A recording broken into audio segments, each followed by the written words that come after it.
Alhamdulillah, wa salatu wa salamu ala sayyidina rasulillah wa ala alihi wa sahbihi wa man walahu wa taba'a hudah. Wa ba'd.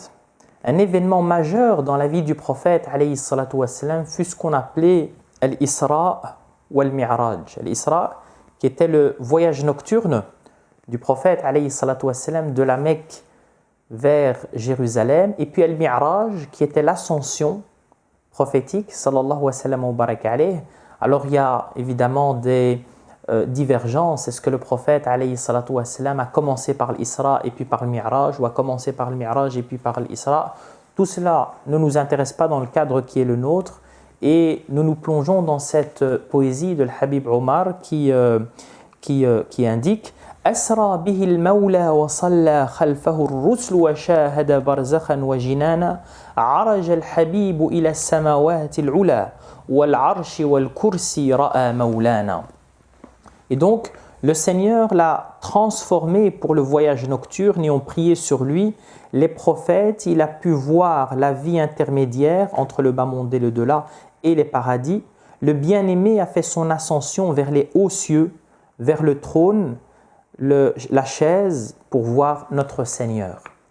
Alors, le prophète, alayhi salatu wassalam, pour ce mi'raj, c'est-à-dire pour cette ascension, il fut préparé. Il fut préparé, d'ailleurs, en réalité, depuis sa création, depuis sa procréation, depuis le moment où Dieu, subhanahu wa ta'ala, l'a destiné à la révélation, sallallahu wa sallam wa baraka alayhi. Mais plus particulièrement, lorsque Jibril, alayhi salam, a fait coucher notre prophète sallallahu alayhi wa sallam, lui a fendu la poitrine pour laver ce cœur avec de l'eau de Zamzam, et il lui a remis le cœur dans sa poitrine.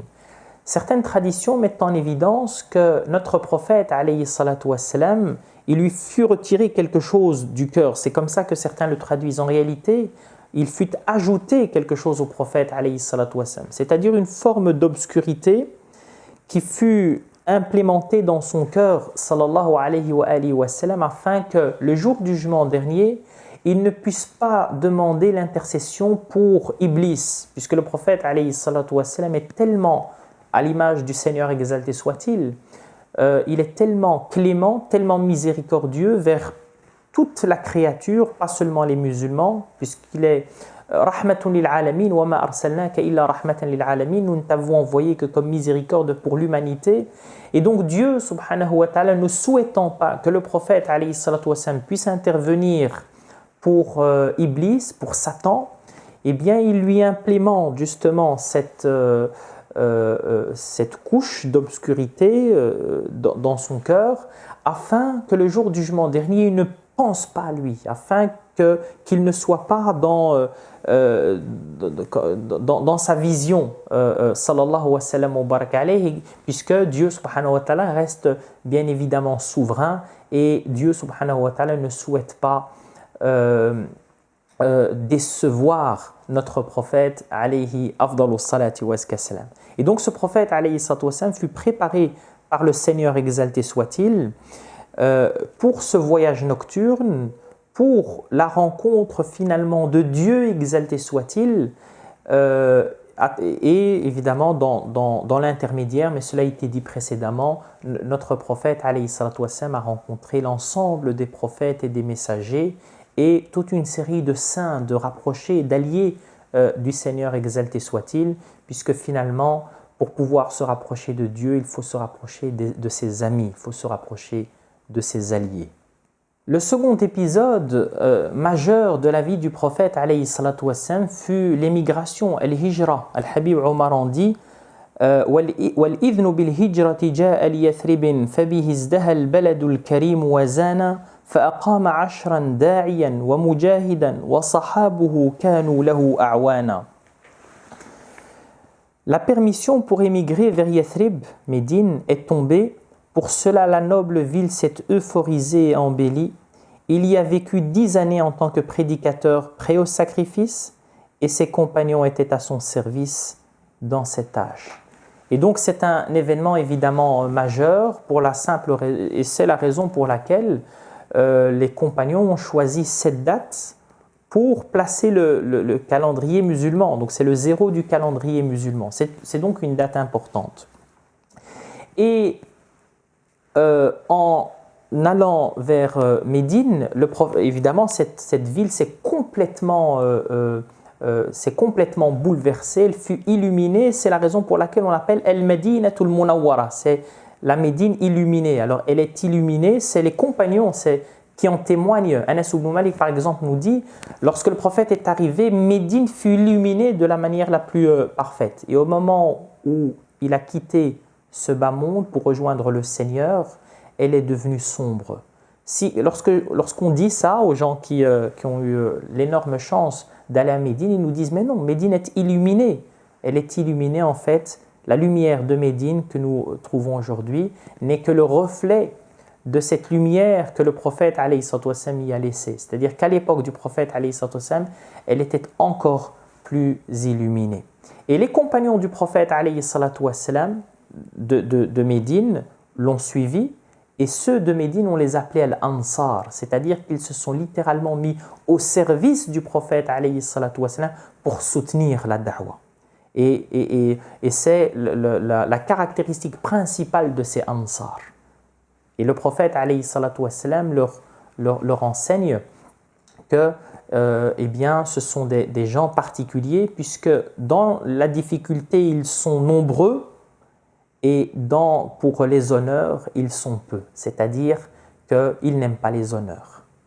Tout cela n'a été possible que grâce à des compagnons que Dieu subhanahu wa ta'ala a choisis pour le prophète alayhi salatu wassalam d'entre l'ensemble des créatures, puisque si le prophète alayhi salatu wassalam a fait l'objet d'une élection de la part de Dieu subhanahu wa ta'ala, il est la meilleure des créatures du Seigneur exalté soit-il, eh bien un certain nombre de traditions disent également que les compagnons font partie, ce sont les meilleurs qui ont été choisis par Dieu subhanahu wa ta'ala, les meilleurs hommes, les meilleures femmes qui ont été choisis justement pour pouvoir servir le prophète alayhi salatu wassalam, servir la cause du prophète alayhi salatu wassalam, servir la mission du prophète sallallahu wa sallam wa baraka alayhi.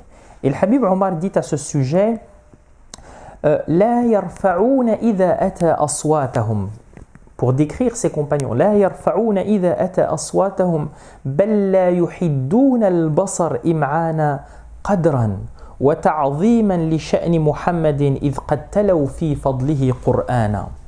Il dit donc ils ne levaient aucunement leur voix en sa présence, d'ailleurs ils n'osaient soutenir son regard par égard et respect du rang mohammedien, étant donné qu'ils ont pu lire des versets du Coran sur ses mérites. Et donc les compagnons du prophète alayhi salatu wassalam, au fur et à mesure de la mission, se rendaient compte de la réalité du prophète sallallahu wa sallam wa baraka alayhi, réalités qui ont été décrites précédemment pour ceux qui veulent revoir les vidéos.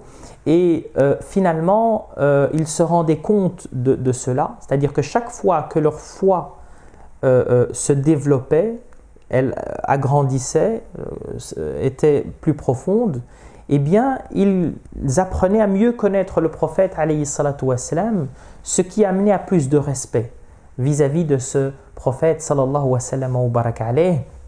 Et l'exemple qui est donné ici, c'est le regard, puisque les compagnons du prophète alayhi salatu wassalam n'osaient même pas soutenir le regard du prophète alayhi salatu wassalam. C'est-à-dire que lorsque le prophète les regardait sallallahu wa sallam wa baraka alayhi, immédiatement ils baissaient le regard, n'osaient le regarder qu'Abu Bakr et Omar, qui étaient particulièrement liés au prophète sallallahu wa sallam wa baraka alayhi, au point où quand on prend un shama'il de l'imam al-Tirmidhi, c'est-à-dire les qualités du prophète et la description du prophète alayhi salatu wassalam par l'imam al-Tirmidhi rahimahullah wa radi'an. Donc c'est un livre qu'il a écrit compilant les hadiths qui décrivent le prophète alayhi salatu wassalam. On se rend compte que les compagnons qui se sont mis à décrire le prophète alayhi salatu wassalam, ils avaient deux profils.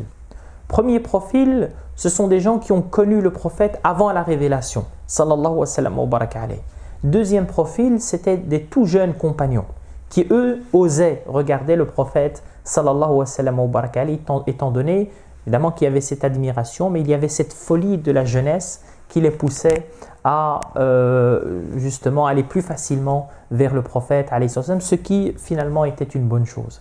Et cette description était quelque chose que les compagnons aimaient particulièrement. Donc chacun demandait à celui qui avait le plus de compétences, qui maîtrisait la langue et qui avait des élans lyriques, de pouvoir décrire ce prophète sallallahu wa sallam wa baraka alayhi, afin qu'il puisse s'attacher à cette description du prophète sallallahu wa sallam wa baraka alayhi. Demandons au Seigneur exalté soit-il de pouvoir poser un jour le regard sur ce prophète sallallahu wa sallam wa baraka alayhi dans la réalité, dans ce bas monde et dans l'au-delà. Allahumma ighfir lana dhunubana wa kaffir anna sayyi'atina wa tawaffana ma'al abrar. وصلى خلفه الرسل وشاهد برزخا وجنانا صلى الله عليه عرج الحبيب إلى السماوات العلا والعرش والكرسي رأى مولانا